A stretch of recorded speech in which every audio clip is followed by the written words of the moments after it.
বন্ধন এবং শুভেচ্ছা সবাইকে শুভ বরণ। আজকের যে ক্যাম্পটি এখানে উদ্বোধন হতে যাচ্ছে, এটা কিন্তু যদি আমরা বলি যে অগ্রাধিকার ভিত্তিতে, যদি বলি আরো সুযোগ সুবিধার ভিত্তিতে, সেটা কিন্তু আমাদের ঢাকায় অনুষ্ঠিত হওয়ার কথা ছিল। কিন্তু সবকিছু ছাপিয়ে সকল ধরনের হয়তো তার চেষ্টাও করেছিল, সেগুলোকে বাদ দিয়ে আজকে আমাদের এই যশোরের শামসুল হুদা একাডেমিতে সেটা অনুষ্ঠিত হতে যাচ্ছে। এটা আমাদের জন্য, আমাদের যশোরবাসীর জন্য একটা অনন্য গৌরবের একটা স্থান বয়ে এনেছে।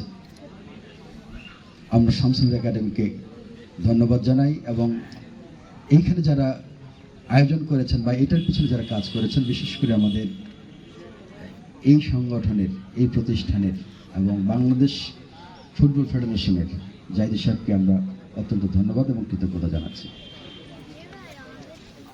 পাশাপাশি আমরা যদি চিন্তা করি এরকম যে তিনি বাংলাদেশকে যশোরের মাটিতে নিয়ে এসেছেন, আবার ঠিক একই রকমভাবে যশোরের মাটিতে ফসল উৎপাদন করে তৈরি করে সেটাকে জাতীয় পর্যায়ে ছড়িয়ে দিচ্ছেন।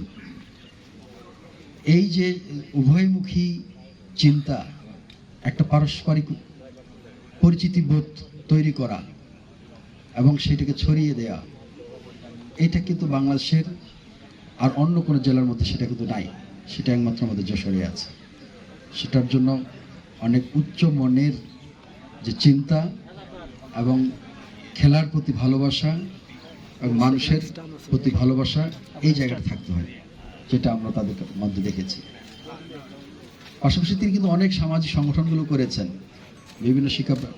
এই কারণে বলছি যে কালেক্টরেট স্কুলের সভাপতি হিসেবে জেলা প্রশাসক সভাপতি থাকেন, সেখানে একটা অত্যন্ত দৃষ্টিনন্দন একটা এবং অনেক বড় একটা ভবন তিনি করেছেন। আরেকটা জানি না, সেটা হলো পলিটেকনিকে আমি গিয়েছিলাম, পলিটেকনিকেও কিন্তু কিন্তু একাডেমি ভবন করে দিয়েছে।